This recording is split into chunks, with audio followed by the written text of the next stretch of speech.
নজর রাখবো পরবর্তী সংবাদে। পরীক্ষা চলাকালীন ক্লাসরুমে চলন্ত ফ্যান পড়ে আহত হয়েছেন দুজন ছাত্র। ঘটনা ধর্মনগর মহকুমার নয়াপাড়া উচ্চতর মাধ্যমিক বিদ্যালয়ে ইংরেজি মাধ্যমিক প্রাথমিক বিভাগে এমন ঘটনা। তবে ঘটনা সম্পর্কে যতটুকু খবর রয়েছে যে বিদ্যালয়ের প্রাথমিক বিভাগের পরীক্ষা চলছিল আজ। পরীক্ষা চলাকালীন একটি ফ্যান চলন্ত অবস্থায় দুজন ছাত্রের উপর পড়ে যায়। অল্পেতে বড়সড় দুর্ঘটনার হাত থেকে রক্ষা পেয়েছে তারা। তবে অভিভাবক এবং দমকল কর্মীর কাছ থেকে জানা গেছে যে চতুর্থ শ্রেণীর ছাত্র অর্ণব চন্দের মাথায় এবং চতুর্থ শ্রেণীর ছাত্র অর্ঘদীপ নাথের পায়ে পড়ে ফ্যানটি। কিন্তু বড় বিষয় হলো আহত ছাত্রের অভিভাবক অভিযোগ করেছেন ফ্যান মাথায় পড়ার পরও বিদ্যালয় কর্তৃপক্ষ বাড়িতে জানানোর প্রয়োজনটুকু মনে করেননি। অন্য অভিভাবকের কাছ থেকে তারা ফোন পেয়ে বিদ্যালয়ে চলে এসেছেন, এমনই অভিযোগ তুলেছেন তারা আজ এই ঘটনাকে কেন্দ্র করে। অভিভাবকদের কি বক্তব্য রয়েছে, কি অভিযোগ তুলছেন তারা, শুনুন আরো একবার। কি হয়েছিল ঘটনাটা?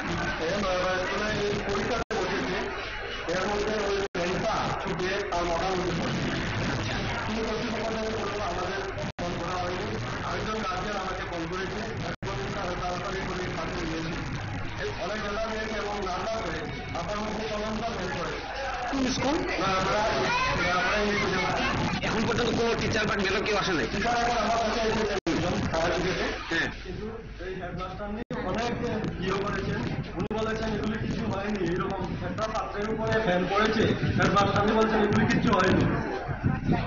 ওই শুধু একা না আরেকজন আছে ওনার সাথে? ওর সাথে আরেকজন আছে, ওর পাওয়া পড়েছে ফ্যানটা, প্রথম ওর মাথায় পড়েছে, তারপরে পাওয়া পড়েছে আরেকটা ছাত্রের। আপনারা শুনলেন অভিভাবকদের বক্তব্য। তবে এবার আপনাদের শোনাবো যে দায়িত্বপ্রাপ্ত প্রধান শিক্ষিকার কি বক্তব্য রয়েছে, শুনুন।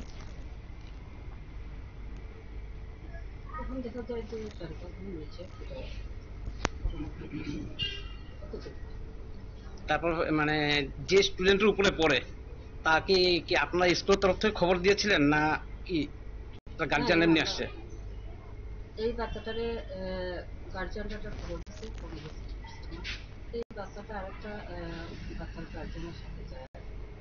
হ্যাঁ, এই বাচ্চার গার্জিয়ানের সাথে ফোন করছে। না, গার্জিয়ানের যেটা অভিযোগ, গার্জিয়ানের স্টুডেন্টের মাথায় পড়ার পরেও স্কুলের তরফ থেকে কোনো যোগাযোগ করা হয়নি, অন্যদের কাছ থেকে জানতে পেরে এসেছে। তাছাড়া তার আরো অভিযোগ, আপনি নাকি বলেছেন যে মাথায় পড়েছে কিচ্ছু হবে না, কিচ্ছু হয়নি, এই ব্যাপারে জানতে চাইছি।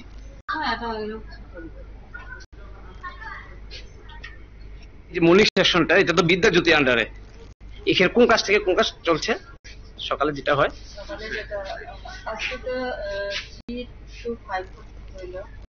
3 to 5। আর আহত যে হয়েছে কোন ক্লাসে? এটা হচ্ছে 5 না? আপনারা শুনলেন প্রধান শিক্ষিকার বক্তব্য। যখন অভিযোগ অভিভাবকদের থেকে উঠে আসছে যে এমন ঘটনা ঘটার পরবর্তীতে যেখানে স্কুল কর্তৃপক্ষের দায়িত্ব ছিল যে বিষয়টি সাধারণত অভিভাবকদের জানানো, সেখানে স্কুল কর্তৃপক্ষের এমনকি প্রধান শিক্ষিকা পর্যন্ত জানানোর প্রয়োজন মনে করেন অভিভাবকদের, এমনই অভিযোগ তোলা হচ্ছে।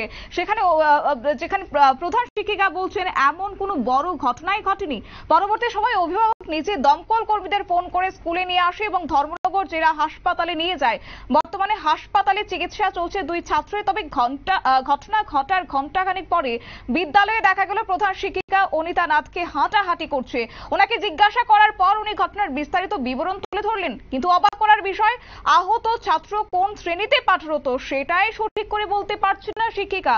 সংবাদ মাধ্যমের ক্যামেরার সামনে মুখ না খুললেও কয়েকজন অভিভাবকের বক্তব্য, ঘটনার পরে ওই ছাত্রদের সাথে দেখা করার জন্য হাসপাতাল যাবার প্রয়োজনটুকু মনে করেননি প্রধান শিক্ষিকা। একরাশ ক্ষোভ উগরে দিয়েছেন আজ অভিভাবক মহল। নিয়ে নিচ্ছে ছোট্ট একটি বিজ্ঞাপন বিরতি, সঙ্গে থাকুন।